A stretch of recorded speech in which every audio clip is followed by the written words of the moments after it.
Yeah, so you've heard us talk about the programme. It can be quite confusing. Oh, have I started? Yeah, it's transcription as well. Hang on, let me stop that. I don't want that going down. Stop transcription. There we go, that's better. Yeah, so obviously we've got sustainable food partnerships, which is what Food Sense Wales are delivering across Wales, so the development of the food partnerships in the 22 local authority areas off the back of Welsh Government funding. But prior to that, there's a long established programme, Sustainable Food Places, that support it's a network of partnerships across the UK, across the 4 nations, and Leon heads up Sustainable Food Places. So Leon's going to talk to you a bit about opportunities of being part of a member of that programme and some of the support that's available from the central programme.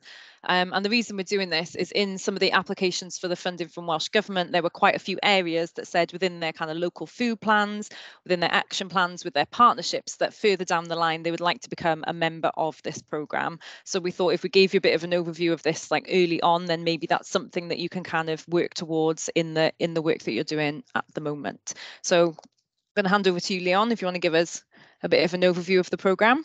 Yeah, sure. So, yeah, hello everyone. I'm Leon. I'm the Programme Manager for Sustainable Food Places. You hearing me all right? I'm in a very noisy room. Yeah, we're okay. Good.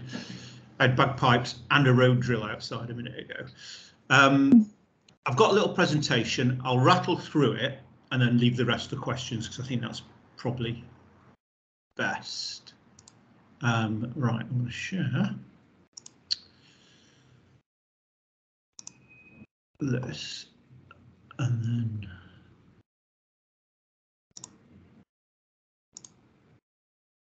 okay, does that look all right?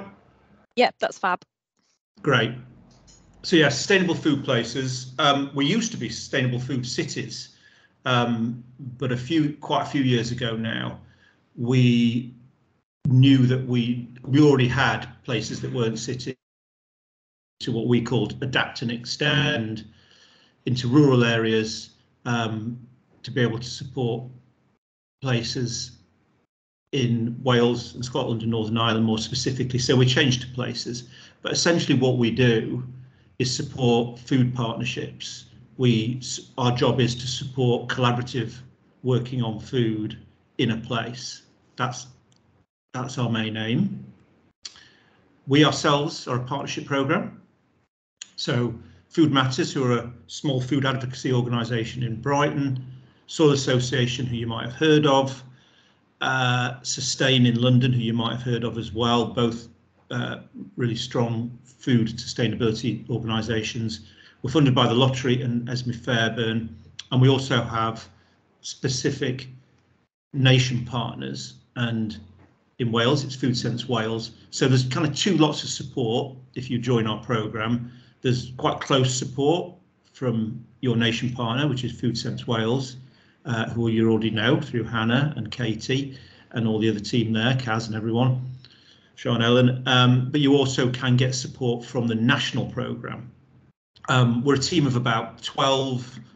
We all work remotely across those 3 organisations that I mentioned earlier, and we offer a range of support. So we're a membership organisation.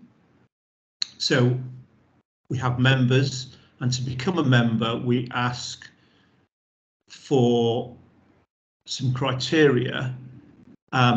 This is an overview. You can go onto our website. So all this information is on our website as well around membership. We have 2 membership rounds, one in March, one in October.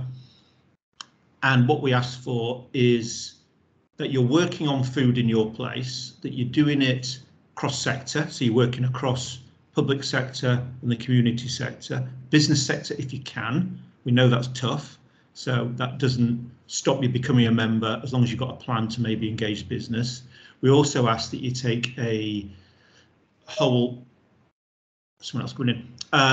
We also ask that you take a whole food system approach, and we ask that you meet regularly and that you're active and you have got a bit of a plan to deliver change in your place. So for membership, that plan Doesn't have to be a strategy, doesn't have to be anything really big. It can just be, what is your plan for the next 6 months as a partnership, as a group. This is our members. We just had a membership round. We've got to 91 members. So this is the network. As you can see, it's quite a lot now. When I started, it was, I think we're in the 20s still. So it's not just a network. I mean, we see it as a movement. All these places support each other. All of them are doing something great and are willing to share what they're doing. They also have been through, they've also made mistakes, which they're willing to share. It's a close sort of family network movement approach that we take. Hope this is right. This is up to date, I think. This is the Welsh version. So you've got these members in Wales, a whole bunch of you I know interested in joining. So there's a really strong network and movement in Wales at the moment, and that's set to grow. I mentioned the whole food system approach, and I mean the reasoning behind it really is that it's complex. The food system's complex. You want to tackle a whole range of issues, and to do that, if you're tackling food system issues, then you need a system approach to do that. And it sounds quite simplistic, but that is the basis of it. And the idea is that you will not focus on a single issue, because I mean I've described it before as a kind of food system whack-a-mole. If you just focus on a single issue, you can often push the issues into another area. And you can see from these, this is how we break down the food system. You can do it how you want. This just makes it easy for us to look at. But you can see how catering and procurement can affect, you know, say health or food poverty. You know, you can join up any of these 6 key issues that we've got here across the food system, and they all have an effect on each other, either positively or negatively. And the aim of the food partnership is to create positive effects between these areas of the food system. And you can see food governance and strategy is one of the areas. That is largely around how your food partnership will operate, but also what it's doing strategically in your area to create change. As an approach, we know it works. This was our last, we've got a new one coming out soon, but which is focusing on Wales, actually.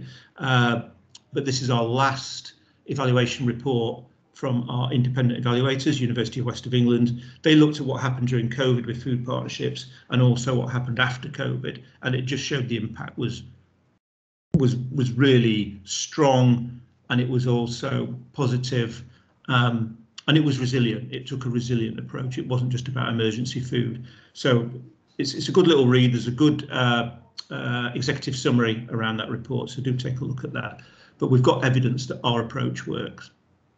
We run campaigns. Our current campaigns are Food for the Planet and Veg Cities. Food for the Planet is looking at the ecological impact of food. Veg Cities is about increasing the production and consumption of vegetables. You don't have to be a member to join these campaigns. You can sign up to them online. They've got their own standalone websites. There's tools on there. There's ways of, for instance, on Veg Cities, we've got a way of measuring how much veg you're growing in an area. There's a tool where you can measure that, so it's really useful. So have a look at the campaigns, and like I said, you don't have to be a member to join those. As well as a membership program, we're an awards program, so we give out awards. As far as we are aware, and we have looked, we are the only whole food system place-based award in the world. Nobody said otherwise yet. We have had a look. So basically what you would do, say a bronze award, you'd map what's going on in your area. The award is for your place. So if you got an award, say in Wrexham, the award would not be for the food partnership, not for the council, not for an individual. The award would be for the place. And you gather evidence what's happening across the whole place. And then also, how that's been connected up by your food partnership. Silver and gold, you can move through those awards. Silver is a couple of areas where you might be happy to stand on a national stage and say, look at what we're doing. Gold, maybe an international stage, like really excellent work in one or two areas. We've just revised our awards process. You can look at that online.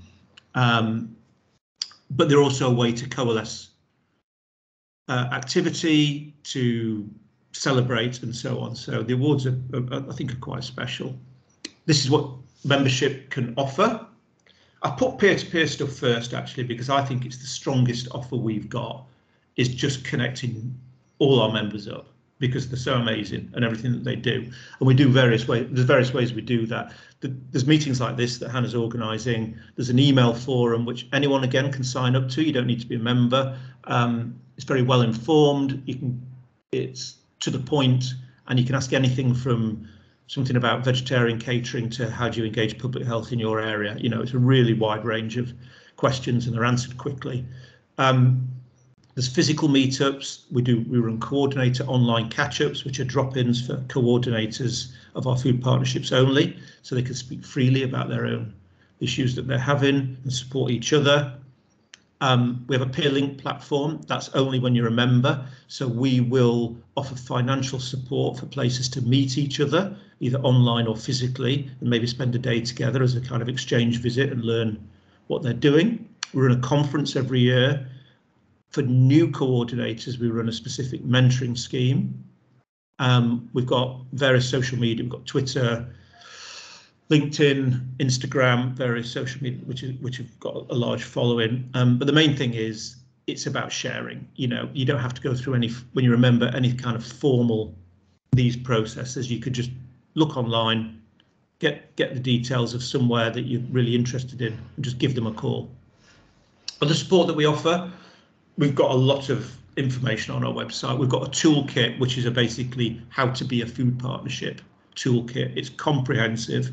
Looks a little bit daunting, but it's broken down into different areas of work, say good food movements or food poverty or health or running a food summit, those kind of things. That's all in there in the toolkit. We support our members to make the case locally for what they're doing. And we also work at a national level to advocate for better food systems and for collaborative food working, and that's coming up. Actually, we are in Parliament next week for our day of action, where we'll be getting together 40-50 odd food partnerships with 40 MPs. I think we've got having a whole day there in Portcullis House next to Parliament and making the case for a better food economy in that case. We could offer you comm support as a member, event facilitation. We've got plenty of people in our team who are specialised in certain areas, so we can support there. And then we have quite a lot of webinars. Some are themed, let's say around procurement. Some are just general about what it is to have a food partnership, how to be a coordinator. This is our day of action last year in Parliament. This is what we're repeating. This was the hottest day of the year last year. This is what we're repeating next week. And that top picture is with all the MPs. And below is, yeah, I've got a picture outside Parliament. Some people ask, what does a food partnership do? I won't go into the detail, but one thing that I've started to say, which sounds a bit controversial to start with, is what it doesn't do is deliver projects. Now, a lot of food partnerships do deliver projects, but if you can say that, what is the thing that a partnership can do that isn't project delivery? It's all the stuff around connecting, convening, lobbying, avoiding, sharing best practice, avoiding duplication of delivery and so on. This is on the Good Food Oxfordshire website. This is their version of what we call a backbone organisation. But it's good to go back to that when people say, what does a food partnership do? It does all the things that wouldn't happen if there wasn't a food partnership. A lot of the people that food partnerships work with and organisations, they're delivering projects. It's what you can do that isn't project delivery. And this is what it's all about. This is our conference that was in March this year, I can't even remember, which was fantastic. This is a snapshot of a group photo. You know, if you join SFP, these are all your friends, colleagues, part of the family, and you can work with them, ask them questions, and share, the difficulties of dealing with food systems. Okay, I think that's it from me. Stop sharing. So yeah, little bit of a quick one. No, that's great. Thank you, Leon. That was a good overview of a lot of things that SFP can offer if you become a member. And I'd just reiterate that feeling like a family. It sounds really cheesy, but it's true. It really is. So aside from, like Leon mentioned there, that we have Wales coordinator meetups. We've just had one this Monday in Cardiff, in a little space in a coffee shop for a day, and it's just another opportunity to share, spend time in person. We do them online as well, and obviously at the moment a lot of our members are based kind of mid and south, so it's quite easy for us to do that. But obviously if there's some in the north and further afield, we'd definitely still do in person, and we'd make that as easy for everybody to attend. But yeah, it does feel like a family, and the relationships are really strong. We have a WhatsApp group for our coordinators, which is, you know, if you are after evidence for something, or like, oh, I'm trying to write this thing, and they're after an example of something that's happening in procurement or this, you'll get like replies from everybody within seconds, which is really nice, because everybody is sorry, there's a cafe on the other side of this wall. I'm sorry if you can hear some background noise.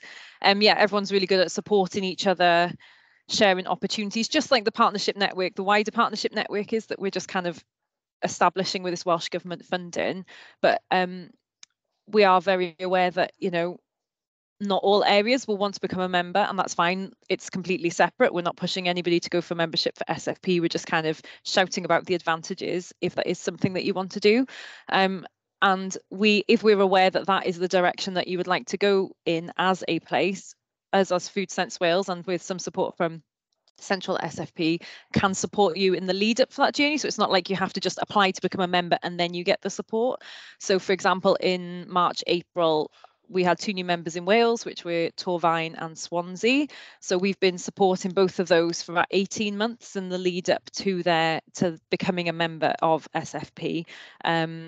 So whether that's kind of, you know, is a bit of help with the application, or just running, you know, eyes over applications, it's about looking at all their work and saying, okay, are there other areas that we want to kind of, how do we get into these areas to strengthen our application to become a member? Creating links beforehand. So, you know, they've been coming to like the coordinator meetings for a little while, so they got to know everybody before becoming a member. So yeah, so that's an option. So if you are interested in becoming a member further down the line, then please let us know if you'd like to start kind of that support now. Sinead? Yeah, I'm just wondering what the cost implications are, firstly, of becoming a member. And Leon is shaking his head, so that's a zero cost. It's about commitment rather than cost. It is. So there's no cost to join or get the support from SFP. So we're fully funded by our 2 funders. There is obviously a little bit, well, it depends. You'll be doing a lot of this work anyway, because it's part of what you do.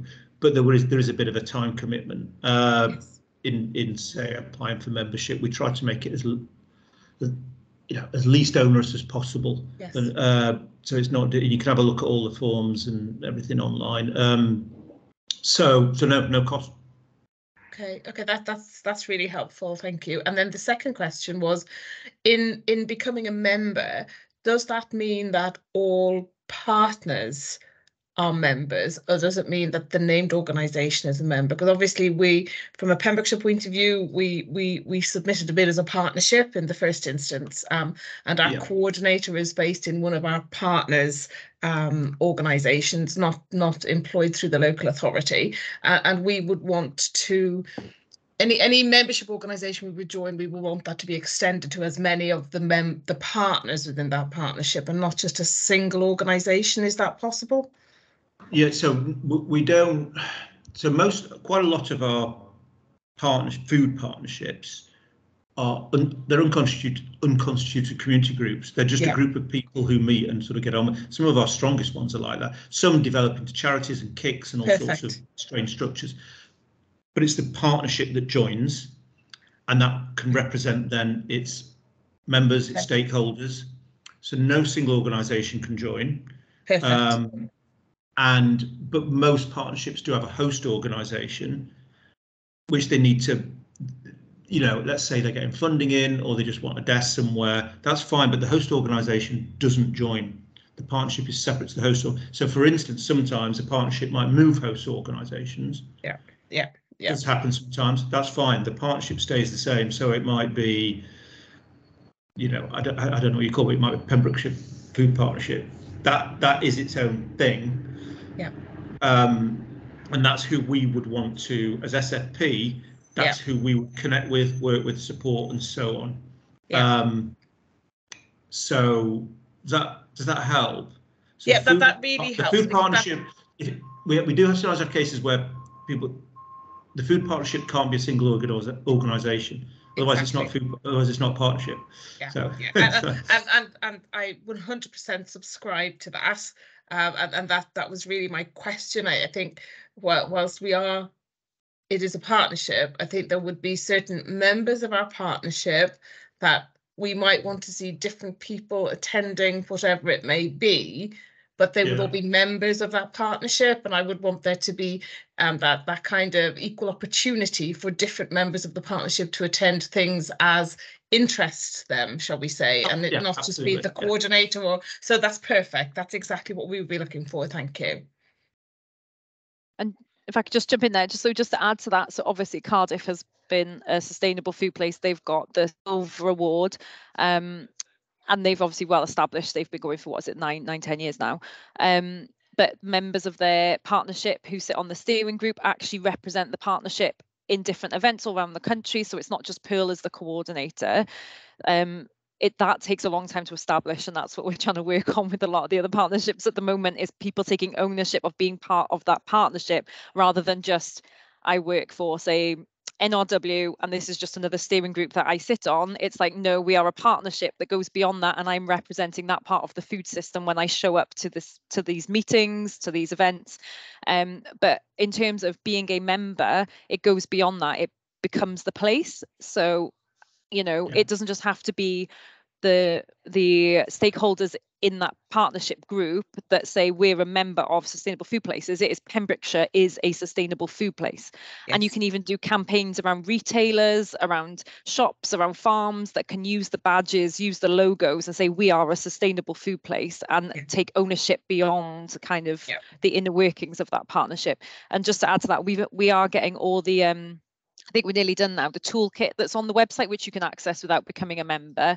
We're getting that translated into Welsh, and also we've got all the logos in Welsh. All the award logos are now in Welsh as well. So I know some areas we have to have everything. We try to do that across Wales anyway, but that isn't a resource that's been there before.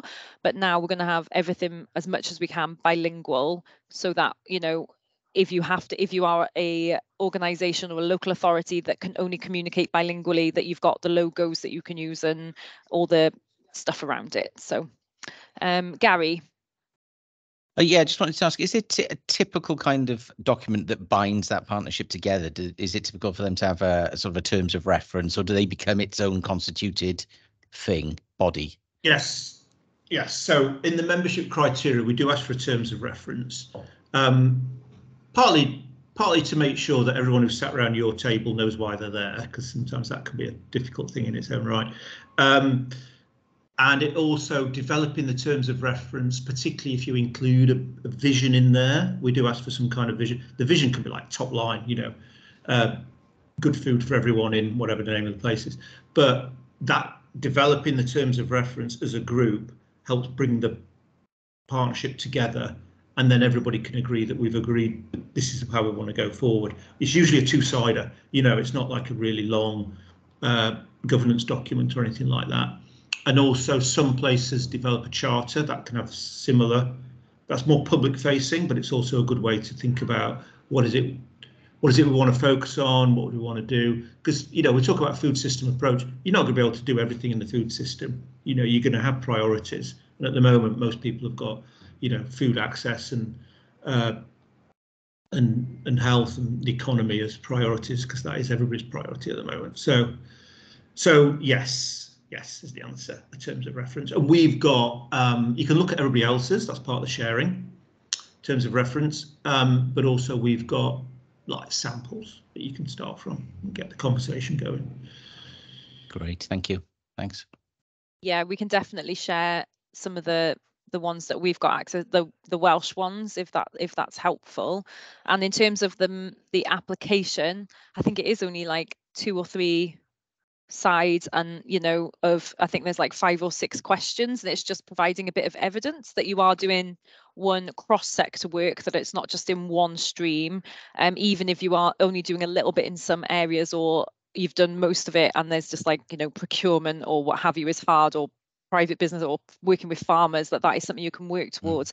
But I think there's a bit around, okay, putting together an action plan. So you've got terms of reference, and I think an action plan or goals for the next 12 months or something, which again, as Leon says, can just be an overview of what you would like to work towards. And in there you can just put, you know, these are the areas we've struggled with so far, but this is where we're going to work towards. So it's not like you have to have a fully functioning cross-sector partnership with, you know, working in depth in all those areas. We know that's not possible and that takes years to build, but it's just evidence that you're aware that that's where you want to work towards.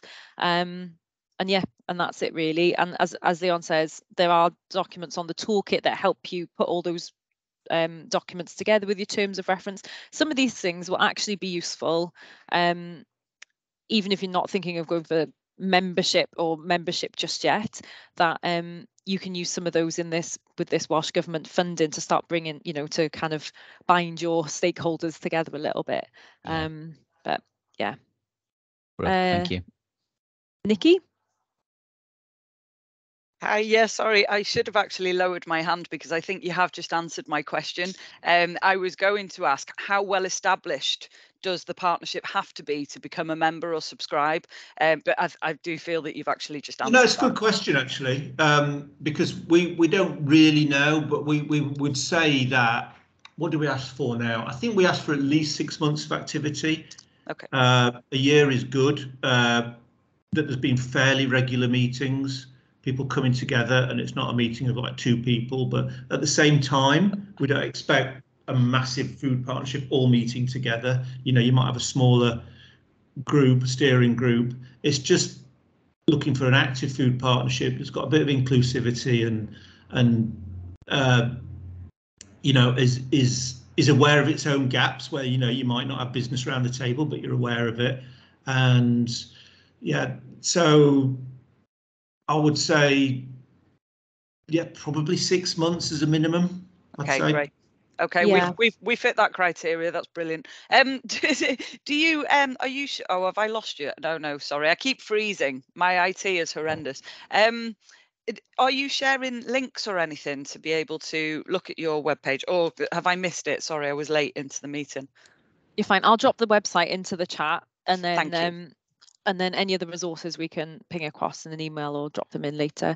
But just to add to that, one of the application criteria is, I think it's 6 months worth of minutes from meetings. So if you are thinking of going in that direction to apply for membership, and you are having stakeholder or steering group meetings as you're doing this partnership development, just make sure that you've got a record. Again, it doesn't have to be pages and pages, but just like the date, who was present, and like the key topics that you covered, so that if you do decide to apply in one of the membership rounds, that you've got that just paper trail just to say that you have had those meetings, that you are coming together. Yeah, and it's useful to, and just can I add, because we had a couple of applications recently, if you're going to put a list of people who attend your meetings, say where they're from, what they do, because we got one just a list of names. I don't know who these people are. So, you know, that's helpful. But it's helpful for you to look back and say, oh, we've had really good representation from this area, but not from this area. It'll help you in the future as well.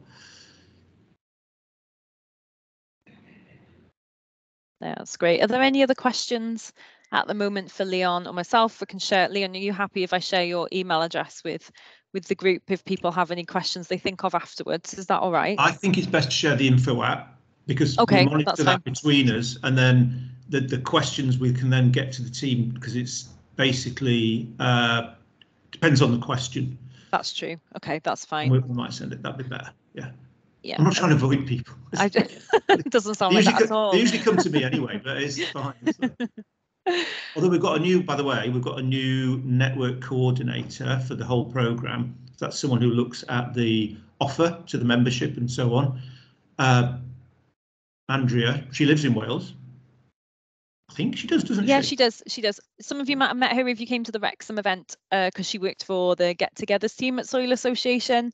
She's American. She was the only American person in the room. So if you spoke to an American that day, that's Andrea. But yeah, she's just moved to Wales by Caldecott, I think. So, oh, we've got a late joiner. So yeah, so she is. So you might American, come across her because but now in Wales. Sure, you know, we want to get her out to meet food partnerships and people who may be prospective members. So she'll probably aim for places that are near her. Yeah, she likes getting out and about. She does sit on the. She's just started sitting on the Monmouthshire steering group as well. So she's kind of going to get a good understanding of what it's actually like to be part of a steering group on a food partnership too. So yeah, that's really exciting. Hi, Catherine. Hi, I'm sorry I'm late. No, you're fine. A team meeting, like I said, so I'll try and catch up. No, that's fine. Well, we're just wrapping up, to be honest. We're coming to the end of the meeting, but we have recorded it, so I will circulate that so you can have a listen back. Oh, brilliant! Thank you. If you get time. So yeah. So any other questions from anyone before we wrap up?